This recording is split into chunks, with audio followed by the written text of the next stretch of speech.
बिस्मिल्लाहिर्रहमानिर्रहीम। अस्सलाम वालेकुम नादरीन, आप यूट्यूब चैनल देख रहे हैं, मैं इमरान खान। नादरीन, ये वीडियो थोड़ी लेट है, इसके लिए माजरत। 3-1 घंटे शायद ज़्यादा हो गए इस वीडियो को बनाने में और आप तक पहुंचाने में।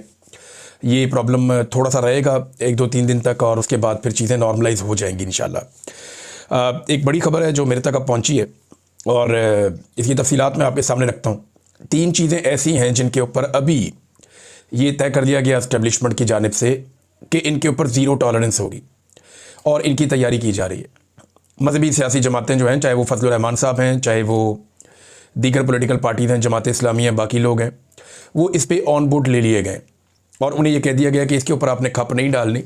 हुकूमती जमातें भी इसके ऊपर राज़ी हैं और पाकिस्तान तहरीक इंसाफ के वो लोग जो बाहर मौजूद हैं उनमें से भी बेशतर को राज़ी कर दिया गया है। इमरान खान साहब को आइसोलेशन में डाल दिया जाएगा या कोशिश की जाएगी ये दिन निकाल दिए जाएँ और ये एक्टिविटीज़ कर ली जाएँ। इनमें जो 3 चीज़ें जिनके ऊपर बिल्कुल किसी किस्म का कंप्रोमाइज़ नहीं होगा, ज़ीरो टॉलरेंस होगी और एक क्रैकडाउन भी शुरू कर दिया गया सोशल मीडिया पे, जिसका आगाज़ हो गया है। मुझे पता चला कि जिमी विर्क नाम से एक अकाउंट है सोशल मीडिया का, ये कोई बैरून मुल्क साहब रहते हैं और उनके भाई को उठा लिया गया फैसलाबाद के नज़दीक से और उनको उठाने के बाद जो है वो दबाव डाला जा रहा है और वहाँ से जो इत्तलात आ रही हैं वो भी यही इत्तलात हैं कि इन्हीं चीज़ों से मुतअल्लिक़ रियासत को प्रॉब्लम हो रही है। जो पहला प्रॉब्लम है वो इसराइल फ़ौज भिजवाने के मामले पर है। जो मिलिट्री एस्टेब्लिशमेंट है वो नहीं चाहती कि इसके ऊपर डिस्कशन हो, कोई ज़्यादा बातचीत हो, वो इन चीज़ों को नॉर्मलाइज़ करना चाहते हैं। वज़रा जो हैं वो रोज़ाना इसके फ़ायदे गिनवा रहे हैं, वो ये बता रहे हैं कि जनाब कोई फ़र्क नहीं पड़ता, इसराइल जानी चाहिए फ़ौज, फ़लस्तीन पहुँचनी चाहिए फ़ौज इसराइल की मंजूरी के बाद। यानी डोनाल्ड ट्रंप की ख्वाहिश है, इसराइल की मंजूरी है और हमास को गैर मुसल्लह करना है और इसराइली जो सरहदें हैं उनको महफूज बनाना है, जबकि फ़लस्तीनियों की हिफाजत का एक दावा है। हकीकतन तो ये है कि फ़लस्तीनियों की जो एक मज़ामत है या एक जद्दोजहद आज़ादी है वो अब हमेशा के लिए ऐसा लगता है कि ख़त्म होने जा रही है और जो इसराइल नहीं कर सका वो ये फ़ौज कर देगी जो अब जा रही है फ़लस्तीन में या गज़ा में। तो नंबर 1, इसके ऊपर किसी किस्म का वो कहते हैं जी कोई बात ना करे। इसके ऊपर बहुत दबाव आ रहा है सोशल मीडिया के ऊपर, जो लोग इस पर बात कर रहे हैं उन पर बहुत दबाव आ रहा है और रोका जा रहा है कि इसके बारे में बात ना करें। नंबर 2, अफ़गानिस्तान से लड़ाई और कबायली इलाकों में ऑपरेशन पर इस हवाले से भी ज़ीरो टॉलरेंस है। वो कहते हैं जी इस बारे में तो बात ही ना करे कोई, क्योंकि ये दोनों चीज़ें याद रखिएगा जुड़ती हैं डोनाल्ड ट्रंप के साथ। ये दोनों चीज़ें डोनाल्ड ट्रंप की ख्वाहिशात की तकमील में हो रही। यानी डोनाल्ड ट्रंप की ये ख्वाहिश है कि पाकिस्तान इसराइल को तस्लीम करे, पाकिस्तान इसराइल के साथ अच्छे ताल्लुकात बनाए और हमास को हमेशा के लिए ख़त्म कर दिया जाए और जहाँ फ़लस्तीनी है वो वहाँ महदूद रहें। फ़लस्तीनी रियासत बने या ना बने उसके बारे में वो अभी तक कन्फ्यूजन का शिकार हैं डोनाल्ड ट्रंप। तो इस हवाले से पाकिस्तान की एस्टेब्लिशमेंट डोनाल्ड ट्रंप को फॉलो कर रही है। अफ़गानिस्तान में डोनाल्ड ट्रंप को बगराम एयरबेस चाहिए। उन्होंने कहा जी अगर ये काम करोगे तो ठीक है, नहीं तो फिर हम ये बताएंगे। अफ़गानियों के लिए हालात मुश्किल हो जाएंगे। अब अफ़गानियों ने तो मना कर दिया था, लेकिन डोनाल्ड ट्रंप ने एक बात और समझाई है आलमी मीडिया को और उन्होंने 2-3 मौक़ों पर यह बात की है कि बहुत सारे काम ऐसे हैं वो अब अमरीकी फ़ौज को आगे नहीं करेंगे, वो काम वो अमरीकी फ़ौज से नहीं लेंगे। वो काम करने के लिए उन्हें खित्ते में दीगर फ़ौजें मुयस्सर हैं और वो उन फ़ौजों के ज़रिए से वो काम लेंगे, जैसा कि उन्होंने हमास को ख़त्म करने का या हमास को कुचलने का जो फ़ैसला किया उसके बारे में भी उनका यही मानना है। तो इसराइल फ़ौज भिजवाने का मामला हो या अफ़गानिस्तान से लड़ाई का मामला हो, ये दोनों चीज़ें जाकर जुड़ जाती हैं डोनाल्ड ट्रंप की ख्वाहिशात के साथ। और कबायली इलाकों में जो ऑपरेशन हैं ये तो बड़े लंबे अरसे से चल रहे हैं। देखिए, मेरा एक सादा सवाल है, अगर इसी तरह अमन आ जाता ऑपरेशंस के ज़रिए तो बलूचिस्तान में पाकिस्तान की फ़ौज को गुज़िश्ता कई दहाइयों से फ्री हैंड है। वहाँ पे उन्होंने बड़े खौफनाक ऑपरेशन किए हैं और वो मुट्ठी भर दहशतगर्द है। वहाँ पे बहुत थोड़े लोग हैं लेकिन उन्हें ताज़ा खून मिलता रहता है जबरी गुमशुदगियों की वजह से, रियासती पॉलिसियों की वजह से, नाइंसाफ़ियों की वजह से और महरूमियों की वजह से उन्हें ताज़ा खून मिलता रहता है। इसलिए उनकी तहरीक चलती रहती है और अब तक पूरे बलूचिस्तान में अमन व अमान कायम नहीं हो सका। बलूचिस्तान में वो इलाके जो छावनियों की तरह बंद कर दिए गए हैं वहाँ आप कुछ ज़िंदगी गुजार सकते हैं, बाकी एरियाज़ में आप महफूज नहीं होते। किसी वक्त भी आपके साथ कुछ भी हो सकता है। किसी सड़क पे आप ट्रैवल कर रहे हो और कई दहाइयों से फ़ौजी ऑपरेशन वहाँ चल रहा है। अगर फ़ौजी ऑपरेशन मसले का हल होता तो इंतहाई कमज़ोर वहाँ पे जो दुश्मन है उसको अब तक शिकस्त दे दी जाती। ये जो इस तरह की लड़ाइयाँ होती हैं इसमें आपने बयानिया खड़ा करना होता है। थोड़े दिन पहले मैंने इस पर तफसीली बात की थी। तो जब बलूचिस्तान में अमन नहीं आया तो अब कबायली इलाकों में अमन कैसे लेकर आएंगे? कबायली इलाके के लोग ये कह रहे हैं और सुहेल अफरीदी भी ये कह रहे हैं और जो उनके हमायती हैं बाकी लोग वो भी ये कह रहे हैं कि ये अमन के लिए तो है ही नहीं ऑपरेशन, ये तो मादनियात के लिए। हमारे वसाइल पे कब्ज़े के लिए ऑपरेशन है और यहाँ से हमारी मादनियात उठाकर ले जाई जाएंगी और दुनिया को बेच दी जाएंगी। और खैबर पख्तूनख्वा के जो कबायली हैं उन्हें क्या मिलेगा? कुछ भी नहीं मिलेगा। तीसरा नुक्ता जो है ना वो आर्मी चीफ की एक्सटेंशन का नुक्ता है। मैंने आपसे कहा कि 3 चीज़ों के ऊपर क्रैकडाउन भी होने जा रहा है, 3 चीज़ों के ऊपर ज़ीरो टॉलरेंस भी फैसला कर लिया गया है और इन 3 चीज़ों के ऊपर रियासती बयानियाँ बनाने के लिए बहुत सारे लोगों को राब्ता भी किया गया है। यानी इस वक्त वफाकी वज़रा हों या बाकी लोग हों जो एस्टेब्लिशमेंट के ज़्यादा करीब हैं, वो इसराइल फ़ौज भिजवाने के फ़ायदे गिनवा रहे हैं। उसको कभी सआदत कहते हैं, कभी कहते हैं मस्जिद अक्सा हमें मिल गई है। तो मुझे वो वीडियो भेजनी है ज़रा इन टाउटों ने कि मस्जिद अक्सा में पाकिस्तानी फ़ौजी खड़े हुए हैं और हिफाजत कर रहे हैं मुसलमानों की। ज़रा वो वीडियो मुझे भिजवा देना जब फ़ौज यहाँ से जाएगी तो।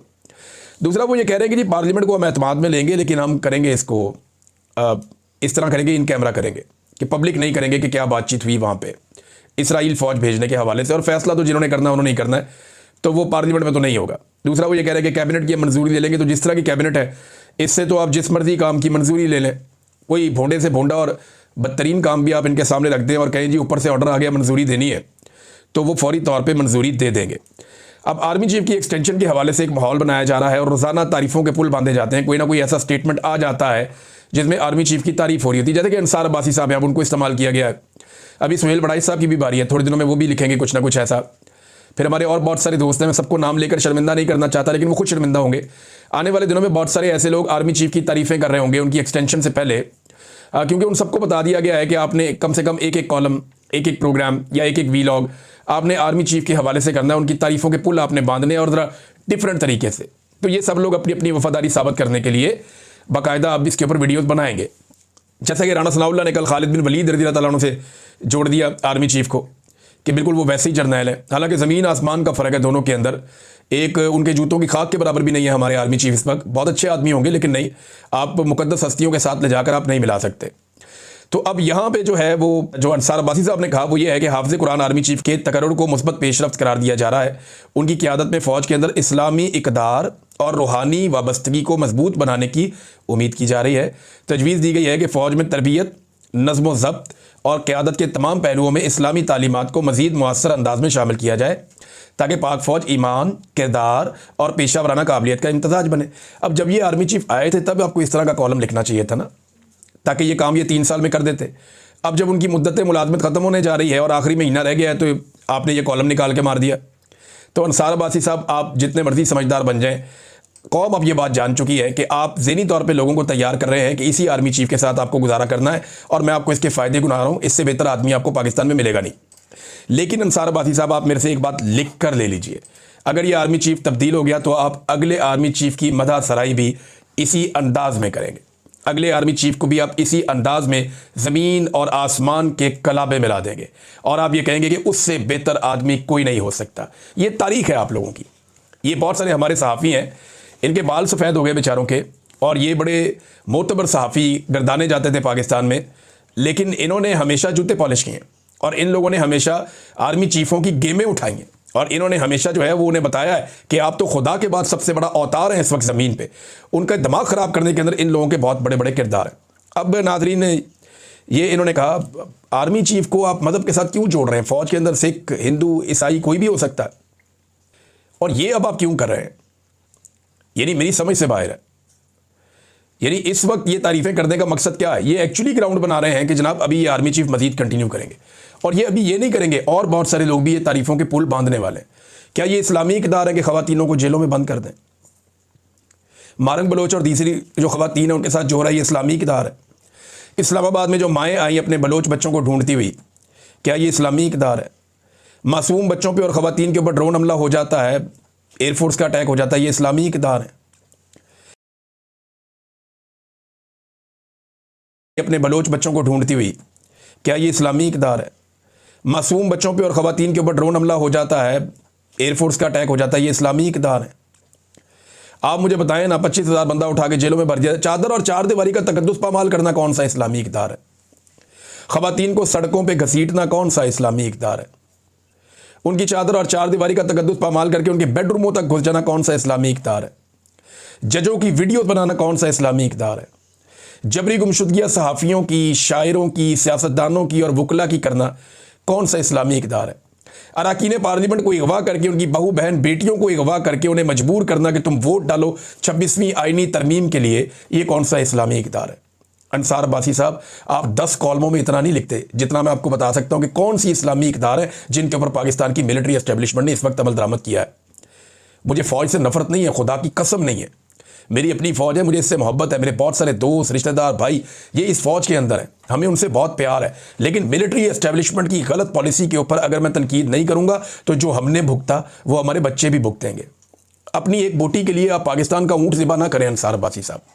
आप लोग अपनी नौकरी पक्की करने के लिए, अपने ताल्लुकात सेट रखने के लिए आप लोग ये क्या करते हैं?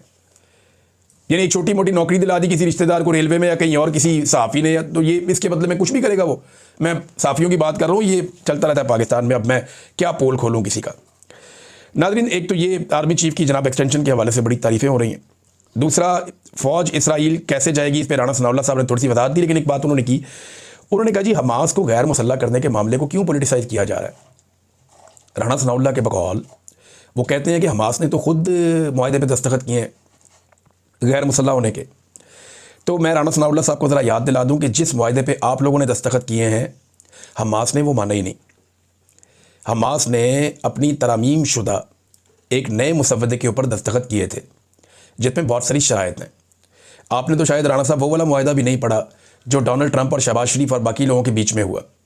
ज़रा वो मुआहदा आप पढ़ लीजिए जो हमास ने तरमीम के बाद जो शिक्के सामने आई और जिन चीज़ों पे बातचीत हुई और जिसको एक कामयाबी करार दिया गया डोनाल्ड ट्रंप की जानिब से, ज़रा उस मुआहदे को आप निकाल कर पढ़ लें। और दूसरा, पाकिस्तान हमेशा हमास की हमायत करता रहा, एक इखलाकी हमायत करता रहा उनकी जिद्दोजहद आज़ादी को। लेकिन आज अगर पाकिस्तान ने इस मुकदमे में हमास को गैर मुसल्लह करने का काम शुरू कर दिया तो कल याद रखिएगा जब मकबूजा कश्मीर के अंदर मुजाहिदीन के साथ यही कार्रवाइयाँ की जा रही होंगी तो पाकिस्तान बेबस होगा, क्योंकि ये एग्जाम्पल एक कोर्ट की जाएगी। आप सिर्फ फ़लस्तीनियों का मुकदमा ख़राब नहीं कर रहे, कश्मीरियों के साथ भी यही होगा।